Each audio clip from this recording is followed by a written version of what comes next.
Aloha and welcome to the Hawaii Reopening Consortium webinar. This is the fourth of a series of 8 webinars happening every Tuesday. My name is Toby Tamai and I'm president of a local agency called AT Marketing. And my name is Sandy Narvez, and I am the Director of Sales and Marketing at the Ritz-Carlton Residences Waikiki Beach. This series is a collaboration between the Travel Industry Management International and the Shidler College of Business Administration Alumni Association. The idea for the series was born from a simple discussion that evolved into a realization of a need. We needed to hear from our leaders in our various industries. We needed them together, united, and we needed their help in determining our own plans to reopen successfully. But ultimately, the series is about what you need. So please, if you have any questions for our panelists, go ahead and drop them in our Q&A box. Our moderators will monitor your questions and select as many as possible to review at the end of our webinar. These webinars are offered at no cost by the two alumni associations. They are designed to stimulate ideas for solutions that be implemented by key tourism leaders, large and small business owners, employees working in the tourism industry, college students studying in the travel industry or related fields, and the general public. Topics include tourism, health and safety, an update from airline and hotel industries, restarting businesses in retail and dining, and a special webinar focused on the recovery of tourism from Japan. The goal of these seminars is to deliver information that can save small businesses, save jobs, and provide hope to our attendees with positive and forward-thinking messages. Additionally, the Shidler College of Business recently started a new virtual fundraising campaign called Shidler Strong. Proceeds raised will help us to provide critical funds for our students and our programs and help us to perpetuate a legacy of excellence for the college. If Shidler has touched your life or you are receiving value from these webinars, we encourage you to give what you can. No gift is too small, and it helps us to move forward in creating a bright future for our community. Together, we can help keep Shidler strong. Since these seminars are during the day, we are featuring UH Shidler College of Business or Travel Industry Management restaurants that are owned or managed by an alumni. Today's restaurant is Rainbow Drive-In. Yum. And our perfect partner for those that picked up breakfast or lunch today. I'm enjoying this sweet bread French toast. Oh, it smells so good. I would also mention the producers behind this webinar today, Evan Leong, CEO of Brain Gain Hawaii, and Buddy Leong, Executive Director of Virtual Student Experiences. Finally, our media partner today is Pacific Edge Magazine. For over 15 years, Pacific Edge Magazine has supported the hospitality industry through their annual hospitality issues, spectacular events, aid to the University of Hawaii Manoa Tim School, and interviews on Beyond the Edge Hawaii. They're currently releasing a special hotel reopening marketing program to be launched later this year. Save the date for Thursday, November 12th at 7 p.m. Their annual Business Achievement Awards goes virtual this year and will be shown on KHON TV that evening. Now, before we begin with our speakers, we would like to provide you with the status of hotel openings. Now, just a disclaimer, these are as of today. They are a bit of a moving target. Some hotels have already been open before October 15th. They include Outrigger Waikiki, Ala Moana Hotel, Kahala Resort, Alohilani Resort, Marriott Ko'olina Beach Club, the Lalo, Four Seasons Lanai, the Westin Ka'anapali Ocean Resort, Marriott Maui Ocean Club, Kuakea, Kauai Marriott, Sheraton Kauai Resort, and basically all the hotels except for Grand Hyatt, Surf Jack Hotel, and Princess Kai'ulani. Opening November 1st is the Ritz-Carlton Residences Waikiki Beach, woo! Waikiki Beach Marriott, Aulani Resort, Mauna Kea Beach Hotel, Andaz Maui, Fairmont Kealani, Grand Hyatt Kauai, Prince Waikiki, and the Waikoloa Beach Marriott. Great list. Thanks for sharing, Sandy. Opening up on November 12th is the Moana Surf Rider, the Sheraton Waikiki, the Westin Maui. November 13th, Hilton Waikoloa Village and the Fairmont Orchid. Time to go to Kona. November 15th, the Grand Wailea. Time to go to Maui. November 20th, the Westin Hapuna, the Four Seasons Maui. And for December openings, we have December 1st, Royal Hawaiian Hotel, the Four Seasons Hualalai, Queen Kapi'olani Hotel, Turtle Bay Resort, and December 15th, the Hilton Hawaiian Village. Some of the major pending hotels here on Oahu include the Four Seasons at Ko'olina, which is still waiting for a reopening date. And as many of you know, Halekuleni's opening is delayed to summer 2021. This is just a snapshot on hotel openings as of today. I know we went through that very quickly. You can actually find an updated list on the Hawaii Magazine website. All right, let's get to the webinar. I'm ready for this. Our first speaker is Mufi Hanneman. Mufi is the president and CEO of the Hawaii Lodging and Tourism Association, the state's largest private sector tourism organization, recognized as one of the industry's top leader and advocates. He is at the forefront of many of the priority issues that require government and community support. He leads the single most successful fundraising event, the Visitor Industry Charity Walk, that raised nearly $2.7 million annually to help nonprofit organizations throughout the state. In recognition of their contribution to the state's #1 industry, they honored him with the Distinguished Service Award by the University of Hawaii School of Travel Industry Management in 2018. Welcome to the panel, Mufi Hanneman. Thank you, Toby and Sandy, and it's great to be with you. I'm very, very pleased and honored to join this esteemed panel of general managers, of executives in our industry who work hard each and every day to ensure that there will always be a strong and vibrant tourism economy. So let me begin. My topic is impacts and forecasts of the hotel industry. I've got a short slide presentation here. So let me begin with some facts that are just basically known throughout the industry of those of us who track it daily.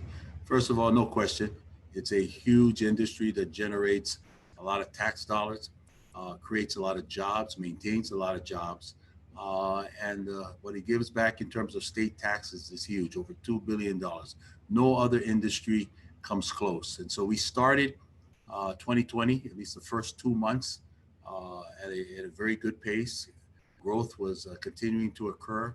And of course, March hit, and then you all know, as they say, the rest is history. State of the industry today, well, we went from 30 to 35,000 a day to less than 1,000 a day pre-October 15th. And since October 15th, a date that we had been long awaiting and hoping for, we have seen now that the visitor count is averaging nearly 5,000 a day. We're talking about 5,000, maybe perhaps to 7,000 a day as it will grow, given people's familiarity with the fact that we do require a test now and all the wrinkles that need to be ironed out with respect to a new initiative that's being put forward. But there's no question, in the first 8 months we have seen of 2020, arrivals have dropped by nearly 70% of what we saw in 2020. UHERO has forecasted that roughly 2.7 million visitors will travel to Hawaii this year, and an anticipated 4.7 million visitors expected in 2021. Juxtapose this with the fact that in 2019 we were at 10.4 million. So for those who are apprehensive about joke visitors coming to our state anytime soon, it's just not going to happen for a variety of reasons that I'll talk about, but more importantly, my esteemed group of general managers will also weigh in and give you their manao in that regard. Thanks. Here's a fact that should not go unnoticed. Everybody talks about the tourism industry. Oftentimes what's forgotten is the ripple effect that we have on the rest of the economy. So 75% of all Hawaii businesses have been forced to make some kind of reduction or staff cut during this period. That's 3/4 of the jobs that are available in the state. One way or another, sacrifices have been made, some more than others, but no question, it has hurt across the board. No county has been exempt from this, no island has been exempt, and we've seen it in all sectors of the economy. The percentage of businesses that have reported they will close permanently has risen from 6% to now nearly 20% before the end of the year. So that is a huge number that shouldn't be lost on anyone. Just to give you a snapshot of how dependent businesses are, well, no question, the lodging sector, 96% is dependent on tourism. But look at these other areas here: retail, over half, 54%, and restaurants, food service, nearly half, 47%. So once again, this just demonstrates across the board how dependent we are on a vibrant tourism economy. So the first thing that we did, and I think is very, very important, in anticipation of the fact that even in March and April, when we were basically now trying to figure out what this was all about, we started planning for what we said it was important piece of a reopening, and that is we needed to put forward health, safety, and security standards. And I really felt that the hotel industry should lead the way in that regard, because there's very little that we can influence in terms of actual decisions that are made with respect to how people are coming into the state, how they're processed at the airport. They asked us for our manao, but at the end of the day, it really is up to the governor, the 4 mayors, the lieutenant governor to make those decisions. And every decision they have made, we have tried to be very compliant, very cooperative, whether it was a quarantine that was very new to us and continues to have some bugaboos here and there. But I think by and large, those hotels that have been operating have adapted to it very well. Or when being asked if we could free up some of our hotel inventory so that we could house first responders that needed time away from their families, or people that have COVID or showing symptoms and the like, our hoteliers have been very willing to come forward. But first and foremost in our minds was that these health and security standards needed to be put in place, not only to make sure that travelers or visitors to our properties were going to be treated and be placed in a secure environment, but most of all, the workers of our establishments would feel that they'd be a safe and secure environment. So we basically took a page from our Hawaiian language and put 3 words up front that has become commonplace for all of us involved with this. Ma'akaukau, which is the proper preparation.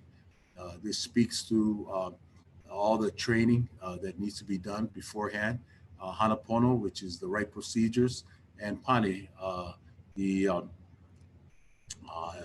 informative answers that we would have when it comes, things come up from time to time on how to deal with a visitor that may arrive on your property and not be well or have COVID or would be get sick during the course of their stay. And most importantly, to making sure that we take care of workers in this process. So next. In Ma'akaukau, obviously everything was looked at in the preparation. We asked both staff and management to go through all of these procedures and to make sure that, you know, if a worker was also not going to be in a good position from a health perspective, all encouragement was done to keep the worker at home and not come to work. And obviously social distancing standards, the wearing of masks, high touch areas, nothing was exempt from this, and everything was treated in a proper way. In terms of the procedures, we made sure that we did it in compliance with CDC and EPA standards, whether it was disinfectants, whether it's in other comprehensive sanitizing practices, everything was put on the table, and very, very pleased of how much the various properties have invested in the new normal. We wanted to make sure that nothing was left undone, and most importantly, again, instill that confidence and trust that our places would be good places for people to come and visit and spend time with us. Ask. Okay, so this is all about the fact that, and people always ask this question, well, what if a person tests positive or comes forward and has displaying symptoms and the like? Well, we want to make sure that those proper procedures are also in place, whether they be isolated, whether they be quarantined, whether they be put at a different level, separate from the guests, and that contact would be at a minimum with our hardworking employees at each of these hotels. We also are well aware of the fact that our responsibility is to take care of that visitor who may be have tested positive for COVID. The only way that we would release that visitor, if in fact the health experts, the doctor would say in fact that they have to be hospitalized, then we would release them to their care. Other than that, it's our responsibility to show the aloha for a family member. That's how we got all our guests should they come and stay at our hotel.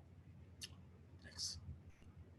Okay, so to demonstrate how ready we are, how anxious we are to go back to work, Recently, HLTA partnered with the Chamber of Commerce of Hawaii, the Hawaii Ag Foundation, and Hawaiian Airlines to put together a video, an informational education campaign that would let the citizenry know in Hawaii how much not only the hotel industry has done, but industries across the board. Whether you're a restaurant, whether you're an airline, whether you're an attraction, whether you're a small business, we wanted them to know two things. Number one, standards are in place, standards of hygiene. And number two, workers are anxious to go back to work. I think that was a very important point to make. So let me share with you a video that we put together based on a collaboration of some of the major businesses in our community, organizations, all very anxious to make sure that this October 15th launch is a successful one. The last thing that we want to see is if a spike should occur again in any shape or form, or something that might give pause to our decision makers, that they go time out and take another break or close us down again. We don't want to see that. So we felt it was important to get proactive about this and launch a major informational campaign. We have a website, kaukau.com, where our standards are put there across the board, information on what we're doing, collaborating together, tourism, Chamber of Commerce, Ag Foundation, the restaurants, the farmers, the chefs, and then of course, Hawaiian Airlines. So check out this video, it takes 60 seconds. Ma Coco? Aye. For Hawaii, it's a new beginning. We're planting the seeds for Hawaii's future. We're ready to get people back to work, ready to get our economy going again. We're preparing to keep people safe with new protocols, new standards, new safeguards to keep everyone healthy. It's our chance to start over, to make an even better Hawaii, more resilient, more sustainable. We all have to do our part, and we'll make this happen, working together. We're ready. We're ready. We're ready. We're ready to work. Ready to serve. Ready to guide you. He keu aka hau'oli e mālama hou. Ready.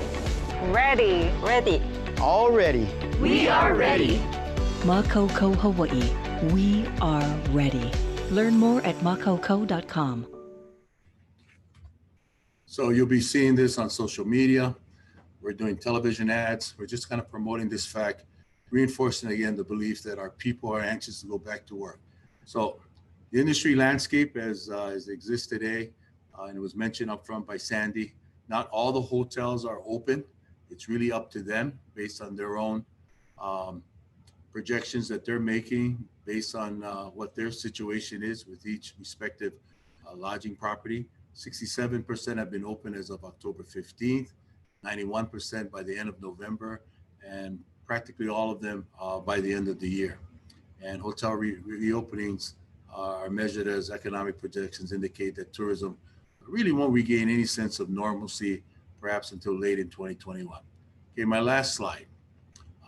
In terms of going forward and looking to the future, I think three things are important. Number one, government support is critical. It's amazing how we have to spend time to continue to educate our decision makers on how fragile this industry is and how dependent we are on it.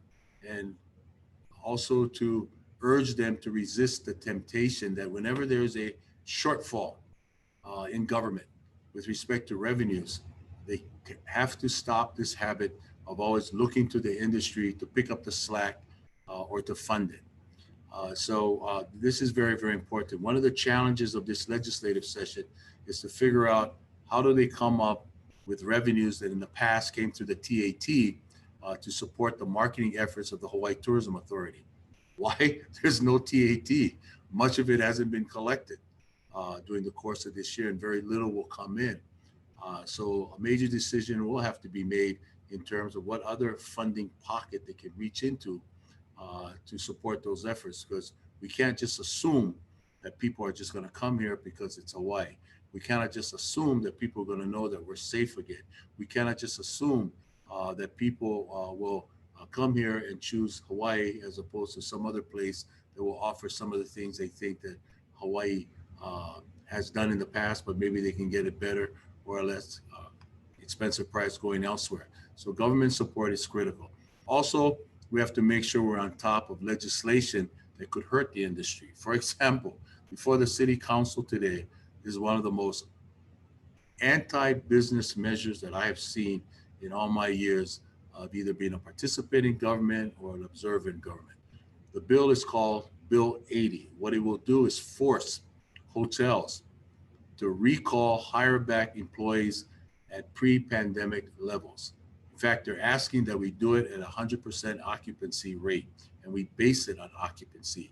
If you know anything about the business, you don't hire people based or don't put people back to work based on occupancy. There are a myriad of jobs that require different criteria there. They also, in this bill, they're calling for rooms to be cleaned daily now. Pre-pandemic, you always had the choice to save the world, save the earth, save the environment.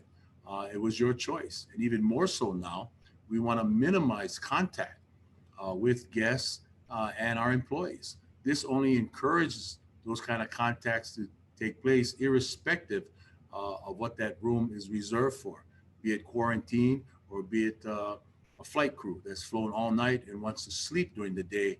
They're saying they want this bill to force the hotels to do daily cleaning. The other aspect of this bill calls for things that we find are unconstitutional. It should be challenged. And so what we're trying to say to the city council, don't waste our time on measures that don't make sense or that will tie the hands of our hoteliers that they can't hire people back. And for all of you and other businesses and the like, if this bill goes through, today's the hotels, tomorrow it could very well be you. That would be the target of this thing that doesn't make sense. The unions have an opportunity, Local 5 in particular, to do what they would need to do or profess their desires through the collective bargaining process. This is a way to circumvent that process because they feel they're not getting their way with management. IOW has a portion of the industry. We do that very well with them. They were very helpful in opening up some of the hotels on Maui. And we also have non-union hotels that don't abide by those same rules. So this bill must be defeated or deferred because it's a critical waste of time that takes away from the fact that we want to reopen the economy. Community support is very essential. We've all heard the plea from folks that have said, diversify the economy, move away from tourism. I have been a part and I've seen in the past several decades, every diversification effort to move us away from tourism. That doesn't mean that we stop trying, but let's be real. It will always come back to tourism, especially in the short term. So I've preached an advocacy of diversify from within, things that have been proven, tried and true in the past, sports tourism, film tourism, ag tourism, and then look within, drawing upon our core competence, which is tourism, and see how we can grow it. I love this idea of a temporary resident program that some of our industry members are really getting behind, and that is using Hawaii as a remote place to work for those that want to experience what it's like to live and work in Hawaii, and you bring them out here for 2 or 3 months to get engaged in the community, and that's important. I totally support HVCB and HTA's program of the Malama program, where visitors will come here. They'll be offered projects, opportunities to give back to the community through meaningful service project initiatives. And in return, perhaps they can get some incentives from us in that regard. The last thing is visitor industry collaboration is a must. It's very easy at times when you're competing with each other to sort of maybe not play totally within the team concept. But if there's one thing that we have learned through this is that the industry needs to sing out of the same hymn book. I've taken it one step further and says, not only that, but we need to reach out and collaborate, which was the essence of the Makau campaign with the Chamber of Commerce, with the Ag Foundation, with the Retail First, Merchant Folk. All those things are very, very important because if we're going to get this economy back going again, it really takes all of us collaborating in that manner. So that concludes my presentation for the program today, and I look forward to your questions. Mahalo. Thank you, Mufi, for that comprehensive overview of how our industry is reopening safely and for keeping us informed on what affects us all. Now we welcome Kelly Sanders, who is the Senior Vice President of Operations for Highgate, Hawaii. With over 30 years of hospitality experience, Kelly Sanders has currently oversees 7 hotels in Waikiki, including the Alohilani Resort Waikiki Beach, Aston Waikiki Beach Hotel, and the Park Shore Waikiki. Kelly was previously the area general manager for Marriott Hawaii, spending more than 21 years within the Starwood Marriott global brand. In addition to his extensive background in the hospitality industry, Kelly is committed to serving the community through his engagement on multiple boards, including the Hawaii Tourism Authority, Diamond Head Theater, and American Red Cross. He is also the creative entertainment director for the Heart Ball, benefiting the American Heart Association. Thank you, Kelly. Aloha. Thank you, Toby. Thank you, Sandy. Thanks for allowing me to be here today. My overall presentation is really on safety within the hotel and how is that going. But I wanted to start by really talking about the initial impacts of the pandemic. And as Sandy said, we currently have 7 hotels in Waikiki. And all of those hotels closed on the 30th or the 30th of March or the 1st of April. And to understand the impact of a hotel closing, the smallest hotel that we have closed still was costing us about $400,000 a month to just maintain the overall hotel, and the largest hotel was costing us about $4 million a month. So you can imagine how the length of this pandemic and the issues that have surrounded trying to get the state back open and our tourism business moving, the importance of that from a financial perspective is the most important thing.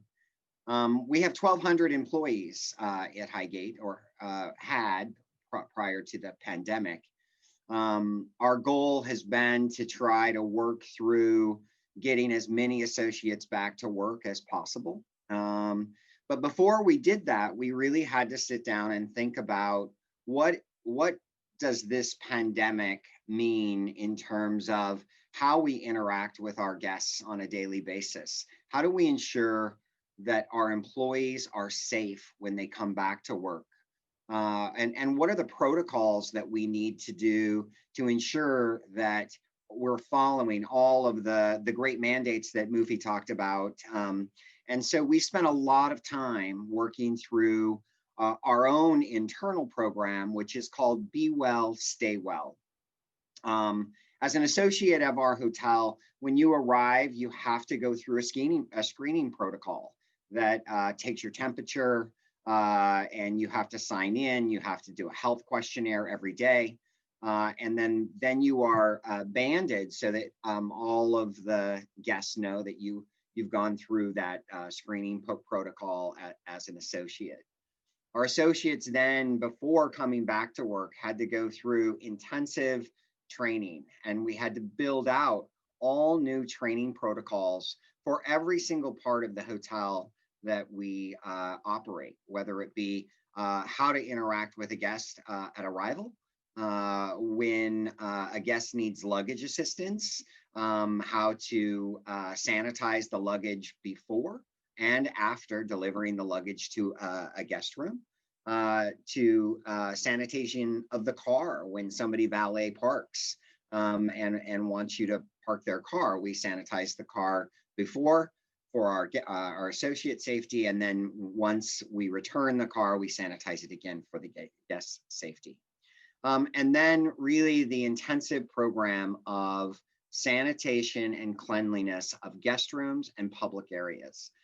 There are so many areas that are touched or impacted by a guest during their stay, and we had to really think through frequency of cleaning, new chemicals, new equipment. And I think that overall, when you look at the investment we've made in all of the safety protocols for our hotels, it's well over $1 million in new equipment, new cleaning chemicals as well as training for all of our associates. And then it doesn't stop there. You know, hotels, while our main job is to welcome guests and to ensure they have a great sleep experience while in their guest room. You know, within Highgate, we have 42 retail partners. Those are everything from an ABC store to Morimoto's restaurant to Lulu's, which is a restaurant at our Park Shore property. And so we had to spend time working with our partners to ensure that they were following the same overall safety and cleanliness protocols that we were implementing across all of our properties. So that was a lot of time and a lot of energy. And unfortunately, still a lot of those stores have not been able to open due to just the level of tourism that, you know, is still slowly trickling in since we opened last Thursday on the 15th. And as you know, Mufi said, there's not a lot of arrivals still coming to the market. When you look at Oahu in specific, you know, while overall arrivals have jumped substantially, we've had up to 7,000 or 8,000 arrivals.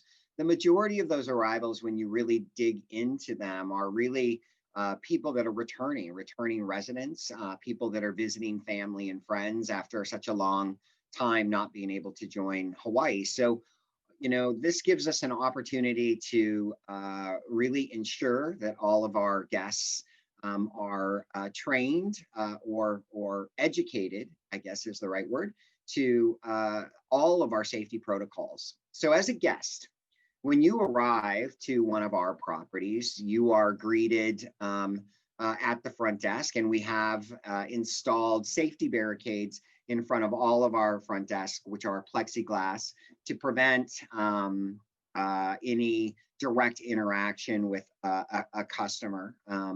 We also have installed throughout our property signage and required signage, not only in social distancing, but also in the focus of wearing a mask and the importance of wearing a mask. That is something that I think everybody in Oahu and in Hawaii needs to really focus on. A lot of feedback since we have opened that a lot of tourists are walking through Waikiki without a mask. It is our kuleana to talk to people about the safety and the requirement that we have as a state for guests to wear masks when they're interacting with anyone or they're in a public setting, and especially when they're indoors, outside of when they're eating and drinking.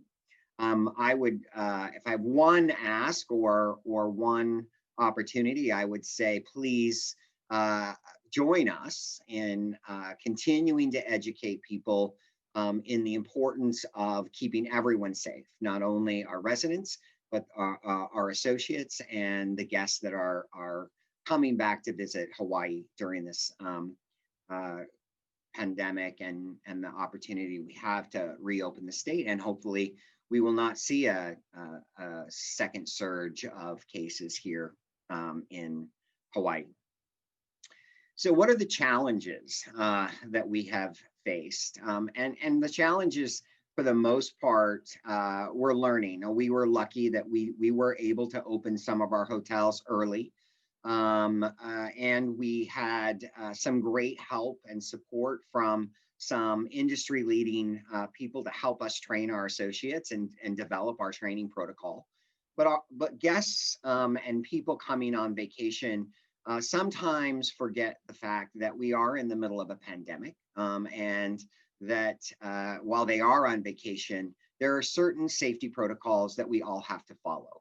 So it is about continually reminding our guests of all of those safety protocols, whether it be the importance of social distancing, or I've already said, the importance of wearing a mask while interacting with anyone in the property, or really in Waikiki and on the street.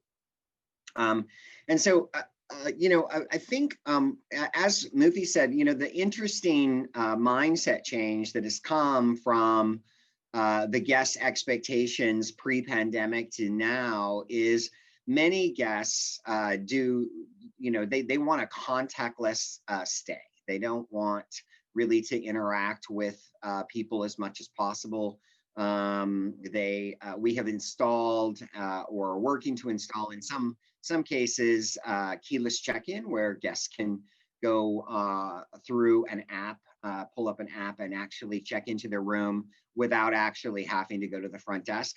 That is also being extended so people can actually order room service, or if they have a request item, or if they want to request cleaning service, they can do that through this app without having to interact with any associate in the hotel or anyone while they're here. And that's been, I think, the most enlightening part. While we think we know what a customer wants or what a guest wants, it is actually, or has been, by listening to the wants and the needs of guests when they're arriving, as well as during their stay.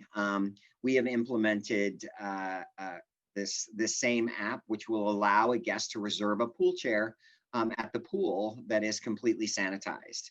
And one of the things we've done is gone an extra step, and every table, every door to a guest room, once it's completely cleaned and sanitized, to every pool chair has a little sticker that goes on alerting a guest that the specific area has been cleaned and has been sanitized for their protection.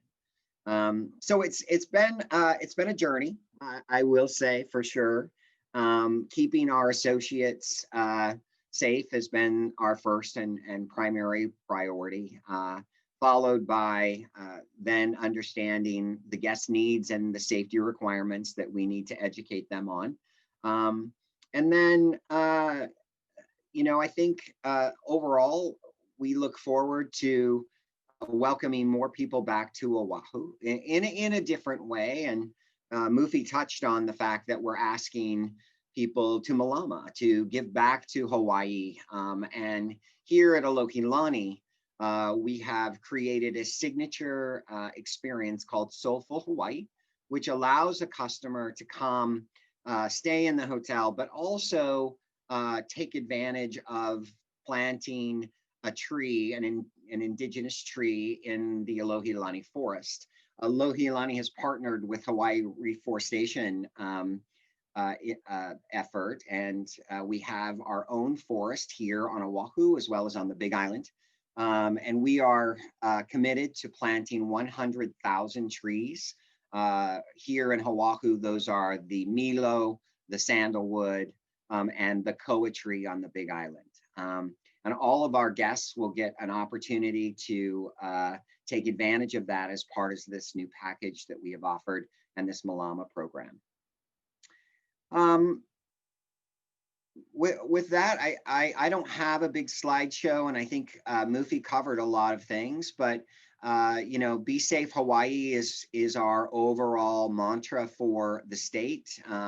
All of the hotels are committed to really keeping everyone safe as we open up tourism. And I know it's a scary thing for many people. And I just want to say that, at least from a Highgate perspective, I have never felt more confident or more ready to welcome people back to the state of Hawaii in what I will say is probably the most safe and ready state in the entire US, because of all of the work that's happened with government, with community, and with the tourism people here in Hawaii.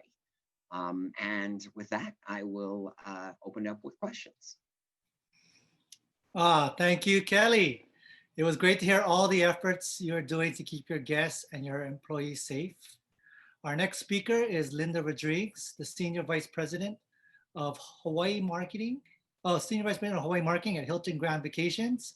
She has been with Hilton Grand Vacations for nearly 15 years, also having served as the Vice President of Sales and Marketing for the Orlando region and Regional Director of Marketing in Orlando, Las Vegas. Her strategic sales and marketing experience of almost 30 years of management includes companies like Hilton, Marriott Vacation Club, and Blue Green Resorts.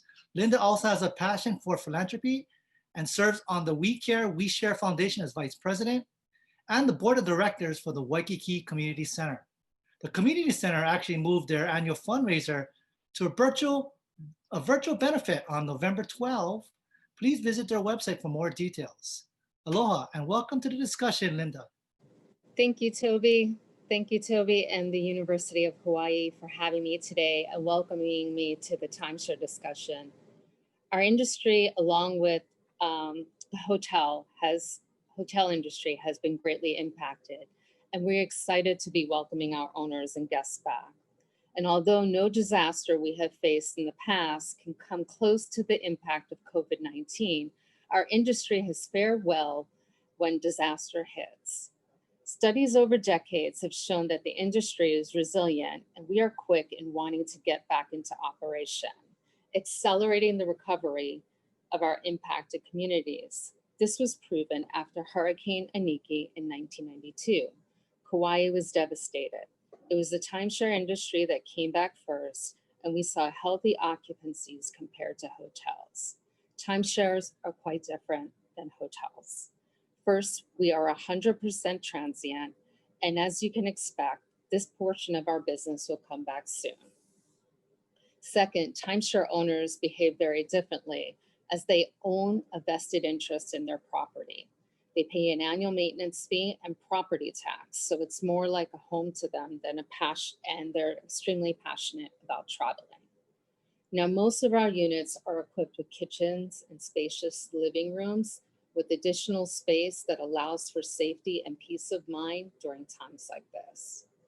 It's hard to believe that there are 101 timeshare resorts on the Hawaii Islands. They make up about 13,000 units and contribute to about 30,000 jobs. In addition to this, on an annual basis, we contribute to the new construction and resort renovations that we do on a frequent basis. Now, a timeshare family of 4 will spend over $4,000 throughout their stay, but much of our recovery relies on the success of the pre-arrival testing program. So as long as we can welcome back visitors from our domestic and international markets, we should be in a good position. So you may want to know what timeshare owners are looking for today when they look to restart travel. At HGV, we're learning through our owners that they're putting a premium on safety and flexibility. They've always expected a spotless room, but now they want to see visible measures. We've embraced Hilton's Clean Stay program along with our own enhanced care guidelines. The combination has been well received. Our owners in our markets where we are open have given us overwhelming positive response. Our top priority as a company in fighting against this war of COVID-19 is to safeguard our team members, our owners, and our guests. So when you come visit us, a visitor will receive free PPE at all public areas, and team members will always be wearing a mask. It's important that you understand that we are a business that relies on face-to-face interaction. So we've had to completely revisit our spaces and how we deliver our sales and marketing processes. So we've prepared a very detailed plan that allows us to welcome guests in a staged manner and allows for social distancing. Our owners are giving us positive feedback when they come in and visit us for our sales presentation. We also learned that flexibility right now is really important. We're an industry that has done very well in selling vacation packages. You might have received an offer from us in the past. It's a prepaid vacation. It's usually non-refundable and allows the guests to travel at a very reduced rate and learn more about vacation ownership.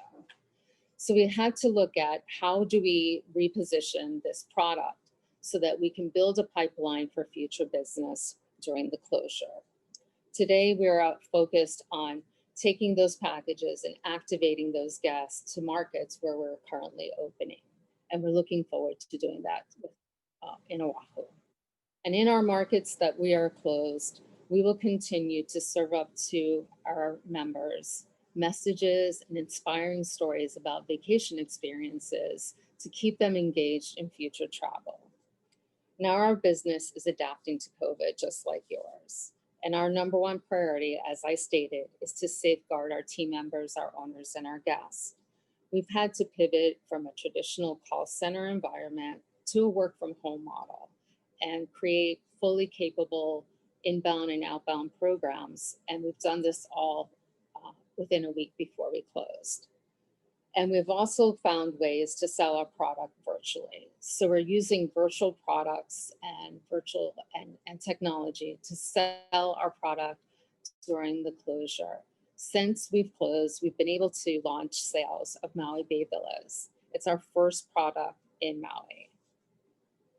So as I mentioned, our owners know the value of their vacation ownership and their timeshare week, and they're very interested in coming back.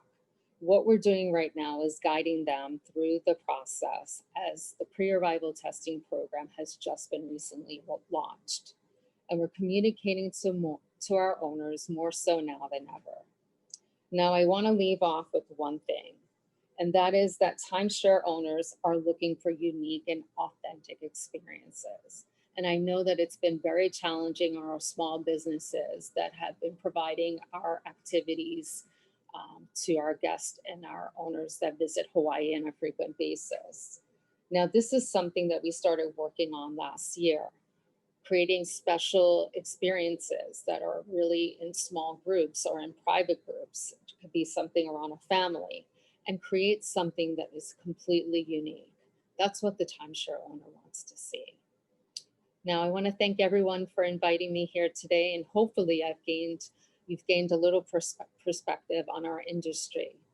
Now, if everyone can do their part and wear their mask, wash their hands, and wash their distance, we can get Hawaii back open and bring some more money into the economy. Thank you, Linda. Thank you so much for sharing the intricacies of our timeshare industry and really providing us with a bunch of hope for our future. Now we have Tom Kalami, who is the Area General Manager for Marriott Hawaii, as well as the Managing Director of Kyoya Resorts Hawaii, which includes the Sheraton Princess Kaiulani, the Royal Hawaiian, the Westin Moana Surfrider, and the Sheraton Waikiki.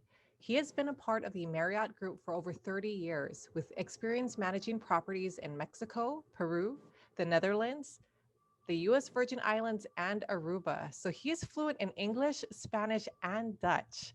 Throughout his career, Tom has received multiple awards for his leadership in hotel management. He earned his bachelor's degree in hotel management from MHS Herlein University in the Netherlands and his MBA from the University of Liverpool in England. Thank you for joining us, Tom. Thank you, Sandy. Thank you, Toby, and thank you everyone for having me.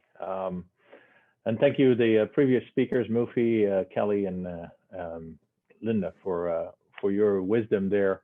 I think a lot has been covered already, but I was asked to talk a little bit about the coordination of opening multiple hotels. And I kind of want to start with one thing, a little correction. Moana Surfrider is actually opening up on November 1st. So that's good news for us there. The other thing is, and I think Kelly mentioned it, in a short period, like we're talking, well, it's not that short anymore. It's actually almost 8 months now. But since February, when this whole COVID thing started, I think one of our first initiatives was to try and scale down our operations as quickly as possible, as we just saw our booking demand completely disappear. By the end of March, there were 0 bookings pretty much. Or very, very few, but definitely for our industry, which for a lot of our hotels are running in the high, I would say 80s year round. That was an amazing change that required a lot of new thinking. And the thought process was, oh, maybe I think first everybody thought, oh, maybe in a month, 2 months, we'll be out of this. But then now we're here in October, almost hitting November, and we're still in it, and with no end in sight, really, if you look at what's happening in Europe and on the mainland. So I think a lot of learning came from that, and now kind of we're on the opposite side of that scale. where we're now looking at how do we reopen our hotels. Now, for Marriott in Hawaii, most of our hotels, except for about 3, completely shut down and have been shut down for this period of time. The benefit of being part of a larger group, and I think we all have that benefit as long as we use all our resources, is that the industry has so much to offer and so many ideas to share. So I think I kind of want to talk about 3 things when we talk about opening and reopening. One is best practice sharing. The other one is planning, and then alignment. I think those are the 3 key topics that I wanted to bring to the table today for us to share. But I think the importance of sharing that best practice is critical in this day and age. The benefit that we have is that other markets are ahead of us. We've been closed off of our stream of tourism for a long, long period, and much longer than most other destinations. So there's a lot of learnings that we are able to take advantage of other markets. And one of them is, for example, the mask wearing. I think it should come as no surprise that people are going to try to avoid wearing that mask. But obviously, it's all up to us. Linda just said it very well, to make this happen. And the only way we get out of this is by sticking to those agreements and those guidelines that we've set. So I think there's a lot of good best practice sharing out there to reiterate that messaging, still provide service while reminding people to wear a mask. And I think somebody said it before, it's all about how we introduce it, not so much just a message, but really do it in a way that's hospitable, but still reminds people this is something that we need to do together. Our tourists want to come to Hawaii. We want them to come to Hawaii. So if we want to make sure that that continues, we got to make sure we do that together and we create that conscious decision-making around sticking to these things like hand washing, keeping our distance, and wearing our masks. When we look at learnings from other openings, we've also learned that in our hotels, when we scaled down, we closed a lot of our outlets, our restaurants, and our services, and the experiences off to the customer. But now that they're coming back, they're obviously expecting to come back to a real resort experience. So how do we design those new resort experiences so that while we're distancing and while we're wearing masks and maybe our food and beverage delivery looks different, how can we still make it of quality? So the focus that we're looking at is to not do everything we used to do, but do what we will do it well and present it well so that it provides value and it provides a quality experience. Another key learning that we've taken from other markets that have opened up is to say, look at that feedback from guests, all right? We might plan for everything in our own worlds, but when guests come down, they might have a different opinion, not necessarily in conflict with our safety protocols, but it might be just something that we didn't think of. And maybe we put a priority on one thing and they might have a priority that's completely different. So we have to be ready to adjust, not only to the feedback from our guests, but also our associates.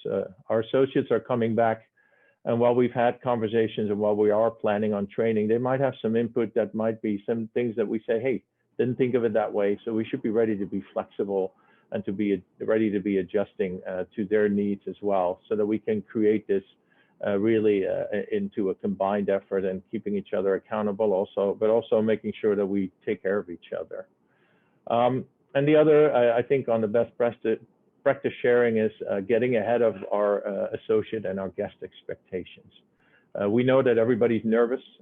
Some associates, some guests much less than others.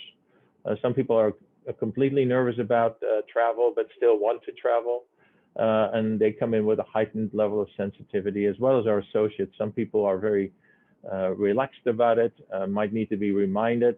Others are going to be at a heightened level of sensitivity and might need to get reassurance that we're taking care of them just as we are of others.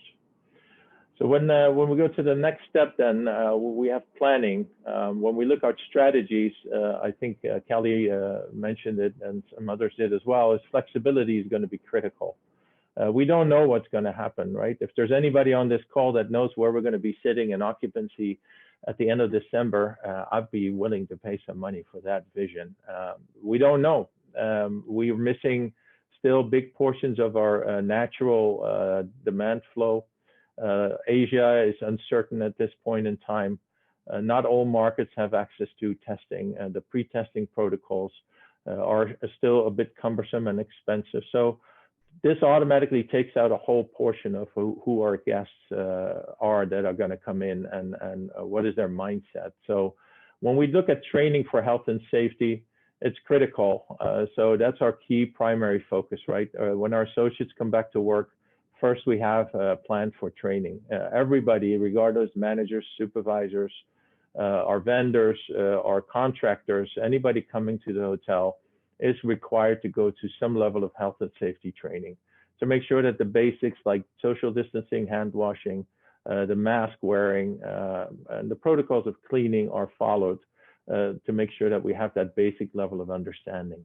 But besides that, we also need to train them not only on saying, well, now you know what health and safety is about and go about your job, because all the roles and all the jobs are slightly changing, right? The expectations that we have from our associates when it comes to delivering training from behind a mask or a service, I'm sorry, from behind a mask, that looks different, no? So whoever thought that we would need to learn to smile from behind a mask?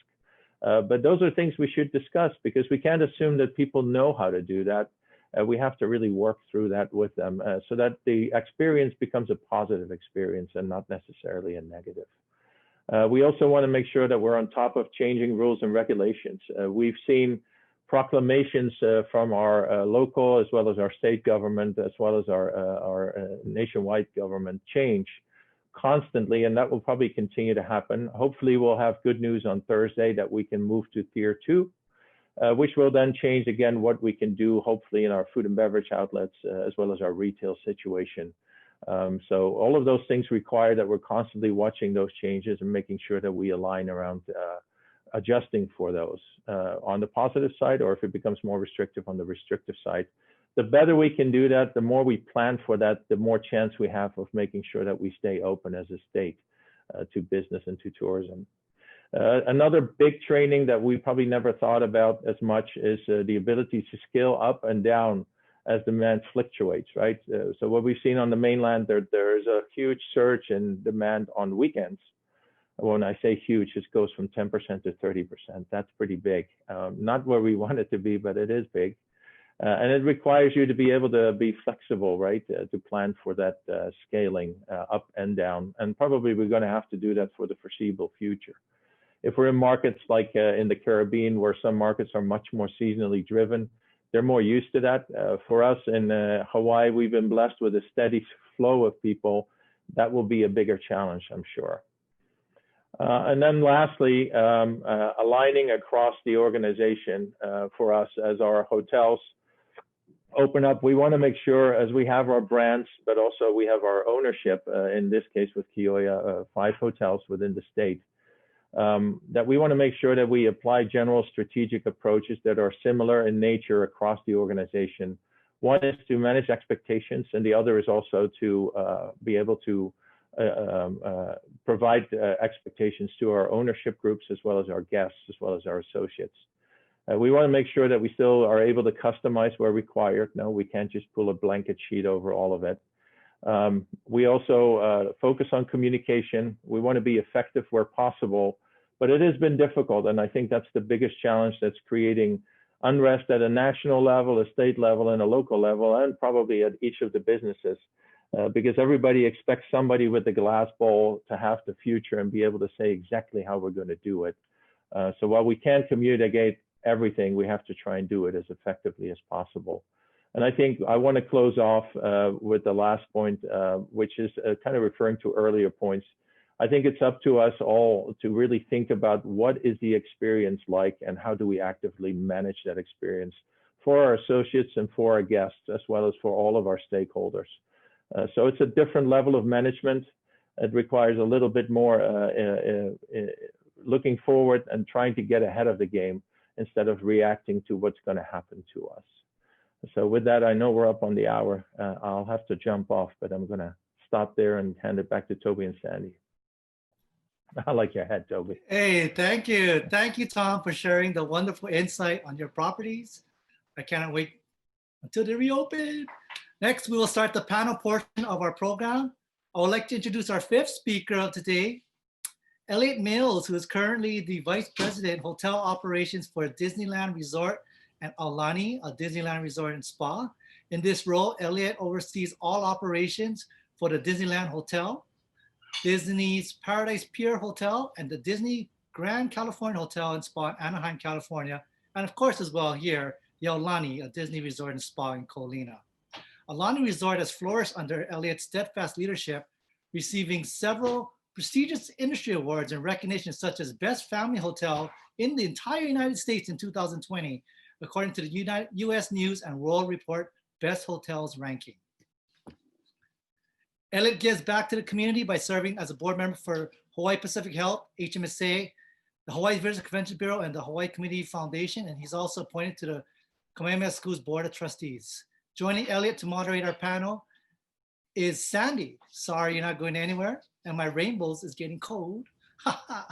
Sandy will also be joined by two current students at the University of Hawaii Shidler College of Business, Alexandra Tial and Michelle Ota. The questions in all this panel were developed by current students studying at the university.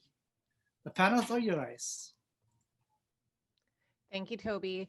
Reminder to panelists to keep your answers to just 1 minute. We're going to try to get through all of these questions and then go on to the Q&A.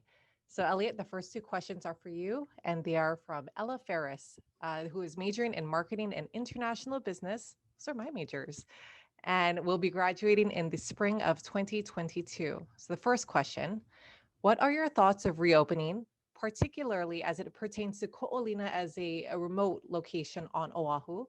And will our visitors seek locations that are more secluded? Thanks, Sandy, and aloha kako to everybody out there. Mahalo, Toby, for the gracious introduction, and aloha to my colleagues. I think, obviously, I think many of us mentioned that the safety and health of our cast members, employees, are priority number one, and obviously the safety of our guests. So I think we put that number one out there. But I think as we look at welcoming guests back into the state, I know this is a little bit off the question, but I could not help myself but opine on the responsibility of our guests coming into the state as well. And so we're doing a lot to communicate out to them around what their responsibility is to our community and the importance of their behaviors in our community to maintain the health and welfare of our community, our employees, as well as themselves as they come back to the islands, as we welcome them back to the islands. And I think it's going to be important for all of us as a broader community to ensure that we continue on that path, as many of my colleagues have suggested, to ensure that the industry stays open and we can continue to welcome our guests back to the islands. As for Ko'olina, Ko'olina, we look at it more so similar to a neighbor island destination. And so the amount of space that we have, especially given the occupancies that we're going to have in the lower percentages as we open up, we have a vast amount of open air spaces for our guests to enjoy, as well as the beautiful bays out of Ko'olina. So it definitely allows for a lot more physical distancing for our guests that are coming, as well as for our cast safety. So we feel it's a great option for many of our guests visiting the islands. Now for your second question. Explain how the phased opening of Aulani will work in regards to your rooms, experiences, and amenities. So we're going to take a really deliberate approach to the opening of the resort. We have obviously a lot to learn from Walt Disney World opened a few months ago. We had the NDA there in the bubble, which was a very successful situation that we had, that we were lucky to have them there. And we learned a lot from that. We also learned a lot from the other parks around the world opening. So we're taking a lot of those key learnings and applying those protocols to our safety measures here in Hawaii. And as we open up, we'll gradually open up based on the guidelines from the government and health authorities. But we want to create an experience that is going to be worth the time of our guests that we're welcoming back to the islands. So we're definitely going to have our pools open. We'll have all of our different room categories open for our guests to stay in. An entire property and resort will be open, short of a few F&B, food and beverage offerings, restaurants, as well as some of the entertainment offerings that we won't be able to accommodate due to the restrictions currently that we're accommodating for the city and county. Thank you for sharing such a thoughtful and considerate process. The next two questions are for Mufi from Chai Bruckelmeyer, Executive MBA, graduating spring 2021. How can we include our small businesses in the reopening of tourism, And what are the opportunities for local businesses to partner with our tourism industry? That's a nice question. We have a very close working partnership with the Chamber of Commerce of Hawaii because we have both reached the same conclusion with respect to the fact that there are very little small business opportunities if in fact tourism remains shut down. So through the tourism economy and having travelers come here, it will open up whatever that small business initiative or venture might be. Because of the fact now they can depend on the dollars coming in from visitors who come to our state. So that's why it's very critical that the relaunch that's occurring now, that we have as much success as possible to build upon that and then open up some of the small business initiatives that the Chamber is fostering. Obviously, they're still at the forefront of a lot of economic development initiatives. All of that will be bolstered with a strong tourism economy. So you can expect as we go down this path, especially in 2021 and beyond, there'll be a lot more closer collaboration with tourism and small business, especially via these business organizations like the Chamber. Yeah, I know our small businesses are really happy and eager to hear about more opportunities in the future. Our second question. Now, the diversity of our economy is a hot topic, and I know you touched upon that earlier. What are your thoughts on rebuilding tourism while exploring diversification opportunities? I don't think we should stop pursuing diversification opportunities. In fact, this pandemic has opened up some possible other areas, especially with respect to health and safety, technology, cybersecurity, and the like. And I think we should continue down that path. But in my view, to be very realistic about it, we're going to continue to depend on this tourism engine for the foreseeable future. It has been a tried and true industry. It's provided jobs throughout the state. And that's why I've talked about a synergistic relationship that you diversify from within. Tourism is our core competence. It's what we do very well. But if we build upon that and create reasons for people to come here, vacation, and to do business and to invest, we could have more opportunities in sports tourism. You know, when you think that everything has been maxed out with sports tourism, think about the fact that we're supposed to have a new Aloha Stadium. Why not have a World Rugby Cup here in Hawaii? We've never had that. That could open up there. The film industry could also see new opportunities. That's one industry that hasn't stopped during this whole pandemic. They've visited with Kelly Sanders' Aloha Hotel. He's housed some of them here. And on Maui, there was a big tourism bubble there at the Andaz that led to a series to be filmed here. So there's a lot of opportunities there. Ag tourism is brimming with all kinds of ideas in that area. And I mentioned a program that will allow people to remotely work from here. Edu-tourism, for lack of a better word. So I think that's where we should go in the short term because we can continue and build upon that aura of being a great place to vacation, but to do business, but to and also to invest and also to create employment opportunities. If I were coming out of the Shidler School right now, I'd be very excited about the challenge of going into tourism because here's an opportunity to rebrand. Here's an opportunity to do responsible tourism and also create opportunities for a lot of people to bring forward their ideas.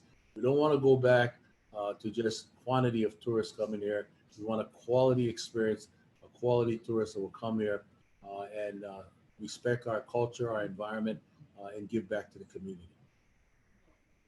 For your comments on diversification. It's quite a feat, but I'm confident with our group of great minds, we can explore these opportunities. Now, the next question is for Kelly, and this is from Ethan Tong, a travel industry management major, graduating in the fall of 2021.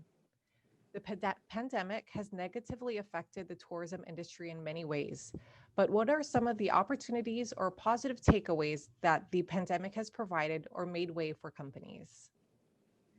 You know, I would have to say that the leverage of technology has been probably the biggest and most impactful opportunity for us. We have always used technology, but now have created, as I mentioned earlier, this interfaced app where we can actually speak to a guest without having them actually directly in front of us, whether they want to order room service or reserve a pool chair, or they want directions. We have texting capability, so we can have an ongoing dialogue with a customer no matter where they are on the island, if they need directions or want a restaurant recommendation. So this technology, I think, just bolstered our ability to really connect with our guests in a different way than we had before, but will continue to drive what I think will be an amazing experience for all those guests that do arrive and come to Hawaii. Thank you, Kelly. You're absolutely right. Look, we're on a Zoom I know. meeting. Okay, and the next question is for Linda. This is from Michelle Ota, our executive MBA graduating spring 2021. For visitors who may be subject to the 14-day quarantine or even just the risk adverse, have there been any virtual programs or activities developed for them during their stay? If not, are there any specific programs that you think our tour companies can create to acclimate to the requirements of our risk-averse guests? Well, it would be a shame if we have to host any guests that are subject to the 14-day quarantine. We are working with some small local businesses that have provided some really great options for dining in. And as you know, we have very spacious kitchens and living rooms. So these boxes are allowing us to feed a family of 4 for the entire week. And there's some great fresh produce in there. Some celebrity chefs that we know that live and support the local community have created some great recipes, and you can all you have to do is warm these things up and you're able to eat and serve. So with respect to just providing them the basic needs, I think we hands down have that done. I would love to talk to any of the local businesses that have ideas on how they can virtually engage with these same guests. And it is a very interesting concept and something that we would definitely want to explore. Thank you, Linda. It's amazing how creative we can be when presented with new opportunities. That's right, So and the right technology. Exactly. Thank goodness we're in this day and age.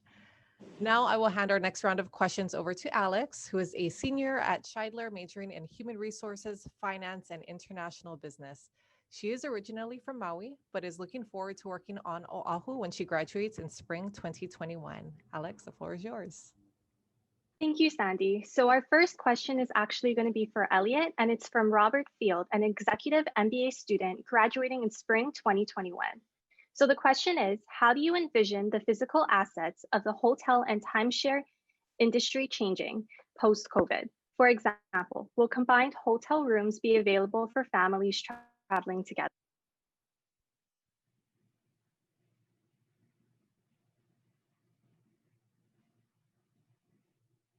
Sorry, just getting myself off mute there. Thanks for the question, Robert. Yeah, I think Sandy talked to a couple of these answers here. I think the biggest changes we're foreseeing in the marketplace right now is technology around the leveraging of technology, whether it be direct to room check-in, mobile order for food and beverage, accessing information more readily and on demand. We see a lot of that technology going into place around our resorts around the world, and we're pushing hard to develop that.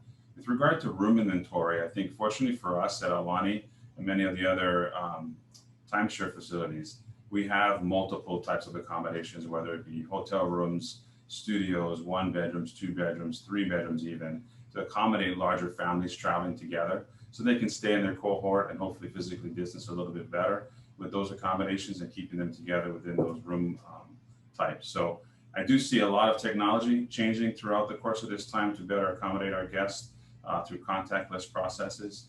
But I also believe that we have those accommodations throughout our resorts here in Hawaii that provides for differentiating needs of our guests as we move forward. And I apologize, it was Kelly that was talking about the technology earlier. Thank you. Thank you so much for that insight, Elliot. Our next question is for Mr. Hanneman, and it's by Melody Azeka, a TIM student graduating this fall 2020. How does the HLTA plan to build a steady drive from our industry's largest international market segment, such as Japan and Korea, to visit the islands again? Well, the good thing is that we have continued to have that open dialogue and communication with these key markets here, principally through HTA and other private sector groups who are very well versed in Japanese travel, in travel from Asia. I think what both countries are looking for, principally Japan, is just exactly what our testing program is going to be like. Japan has done a great job, and Korea for that matter also, in ensuring that they're able to cope with the virus a lot better than other places.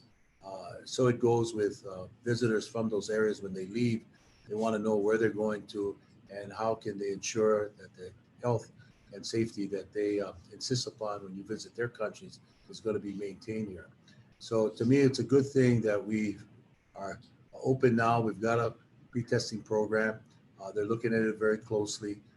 And I know that it's probably right around the corner. The governor is also very interested in seeing that happen. And, we depend a lot on domestic travel, but we need those international travelers to come here. They stay longer, they spend more, and also because of their interest in giving back to Hawaii and respecting our culture and environment. So it's a market that's very desirable for us. And I expect good things to happen, especially as we successfully launch this pre-testing program with Trans-Pacific Travel. Thank you for those hopeful remarks. Our next question is for Kelly, and it's by Jennifer Kala, an executive MBA student graduating in spring 2021. You have created new visitor experiences during the last few months, such as your nightly light monument video art. What is Highgate doing to elevate your guest stay? We super excited. So while we have significant plans, we're going to be investing about $350 million in 4 of our properties, completely renovating and repositioning those assets over the next 3.5, 4 years, which will really change the face of Waikiki over for the long term. And this is the right time to move forward and do that. But one thing that we've done and that we are launching for all of our guests in the first of the year is we've created a new, what we're calling Waikiki Beach Candy. And it's a retail store that will be located at one of our hotels across the street from Waikiki. And it'll have everything a guest would want to use at the beach. And it will become part of their stay. So surfboards, stand-up paddles, canoes, GoPros, floaties, you name it, we're going to have it in that store, and a guest can just go, sign it out, go to the beach and bring it back, all part of choosing one of our amazing Highgate resorts here in Waikiki. Super excited about it. Thank you for that. That sounds extremely exciting, and I wish I could even go to that store. It sounds like it has a one-stop shop for everything.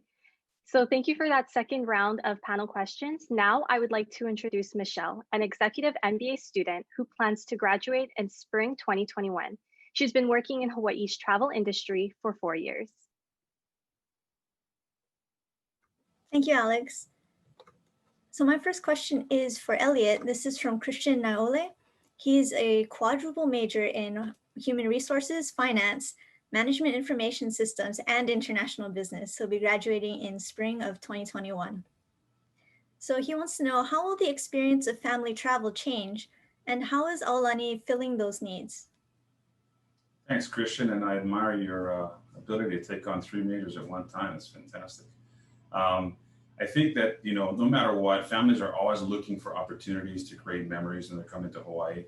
And Disney, as you know it, we're entertainment centric. We're not going to stop providing those opportunities for families to get together, experience first and foremost a portal into our Hawaiian culture and the authenticity around our Hawaiian culture, but as well share in the engagement of our characters and all the Disney movies and et cetera that we share with our guests while they're with us. So that's going to continue to happen at the resort.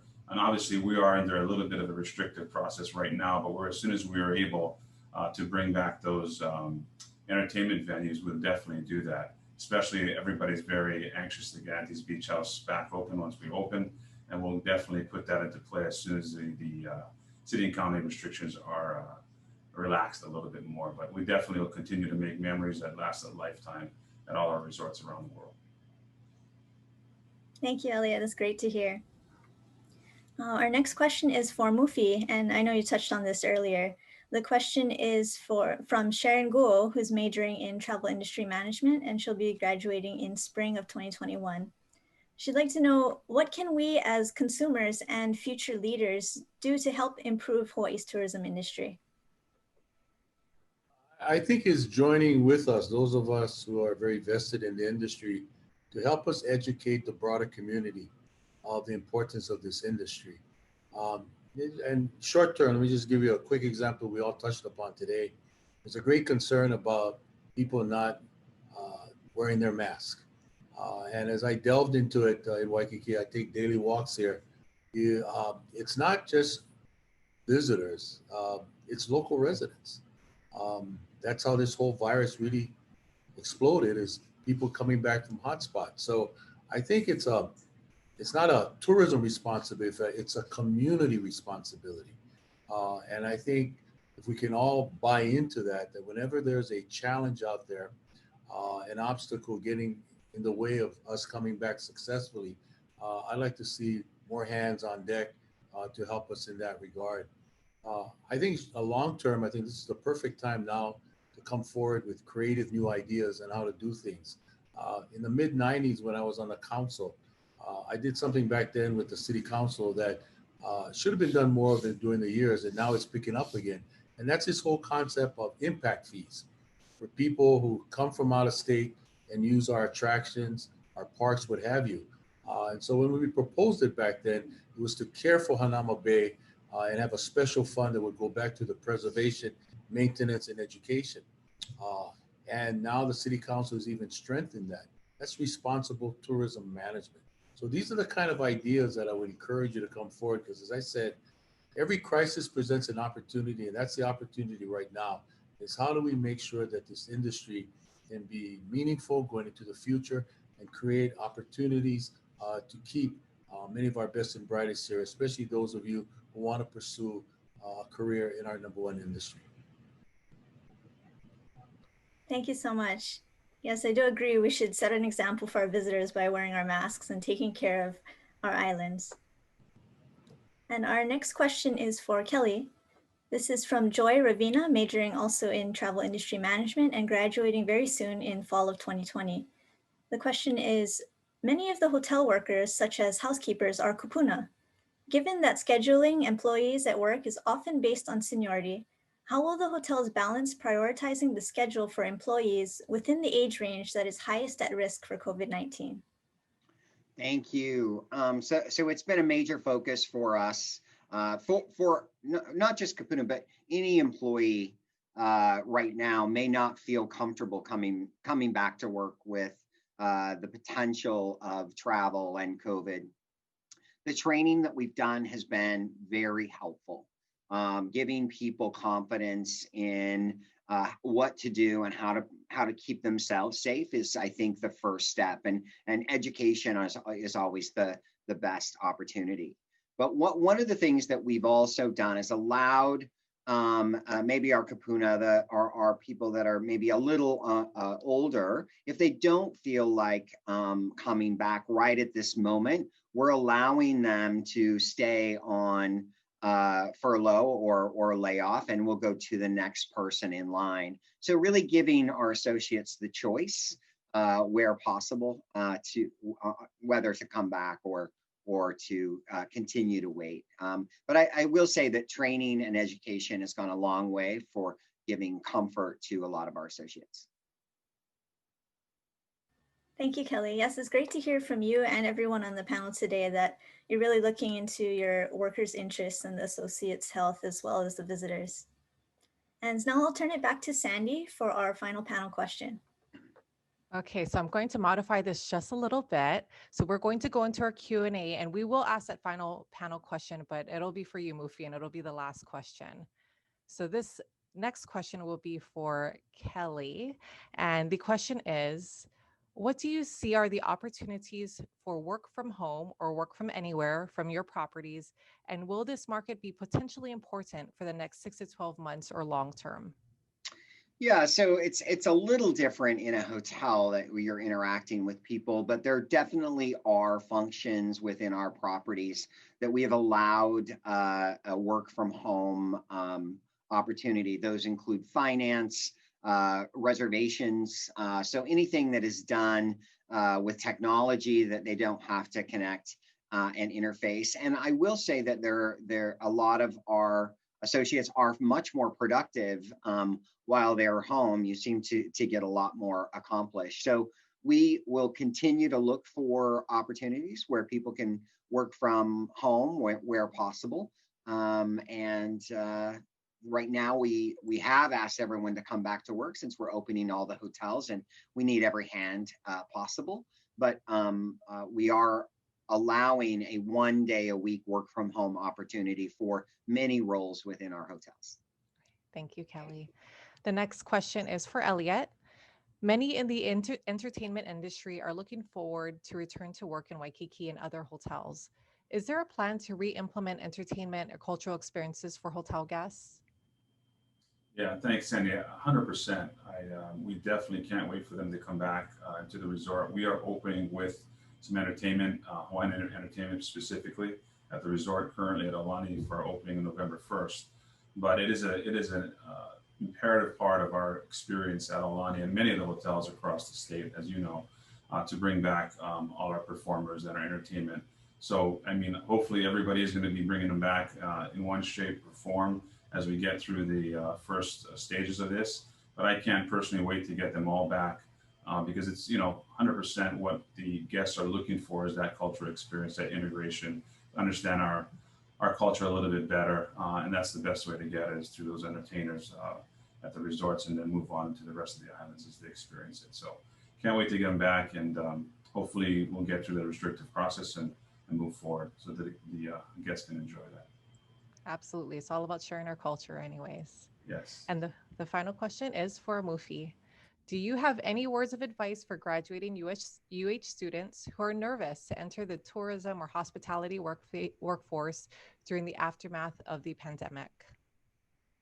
Yeah, I would say, as you know, it's been kind of like my theme all along here, is that I think this is a wonderful opportunity to be engaged in an industry that's going to help reshape how we've been doing tourism all these years. We've progressed beyond sun, sand, surf, and spirit of aloha. We now are looking for ideas, for initiatives to make this a place for people to come and respect our culture, environment, and give back. So it's going to call for responsible tourism management. So I think that there will be opportunities here. We will come back. And I think you're on the right path. Once again, I don't see another industry out there that will replace tourism in the foreseeable future. It will always be this industry. And I think all my colleagues here today who come with years of experience will tell you one of the best things about this industry is that, we engage everyone. We like to listen to ideas. Some of the best ideas come from our frontline employees. So it's no different in this case here. Some of the best ideas should come from our future.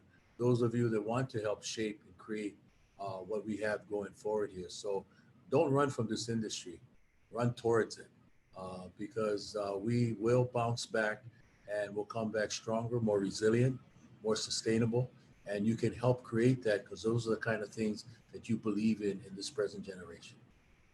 Thank you. What an opportunity to get creative in our contributions to our society. Thank you to our panelists. Toby, hey, is that a boneless chicken plate with gravy? Oh, yeah, it is. With my slush flow. Hello. Okay, Toby, I think it's time we put that aside and welcome everybody back. Thank you for your questions. They were on point and exactly what we needed to hear. Yes, they were. And we mentioned earlier, these free webinars are brought to you by the University of Hawaii Shidler College of Business and Travel Industry Management Alumni Associations. If you have enjoyed these webinars and are able to give, please consider donation to the college's Shidler Strong campaign at shidler.hawaii.edu/strong. Now, if you would like to rewatch any part of this webinar, a recording will be posted on the Shidler College's Vimeo channel. You will also find our previous 3 webinars there. Please feel free to share our Vimeo page to others who you think will get informative value from these webinars. Registration for our next webinar, Restoring Travel to Japan, will begin tomorrow morning. It'll be next week, Tuesday at our normal time, 11:30 to 1. This webinar is timed perfectly with the approved launch of pre-testing to hopefully start maybe December. Our speakers are from Hawaii Tourism Japan, JTB Hawaii, Japan Airlines, Waikiki Trolley, and the Japan America side of Hawaii. If anybody knows me, I'm very passionate about the Japanese market, and I promise you, you will find value next week, Tuesday. You'll receive an email with registration information, so please check your inbox for it tomorrow. Once again, the webinar moves back to our normal time, Tuesday at 11:30. Thank you to our panelists for sharing your guidance and providing us with hope as we move forward through this time together. And thank you to all those in attendance. We appreciate your questions and all that you are doing to reopen our economy safely. See you next week.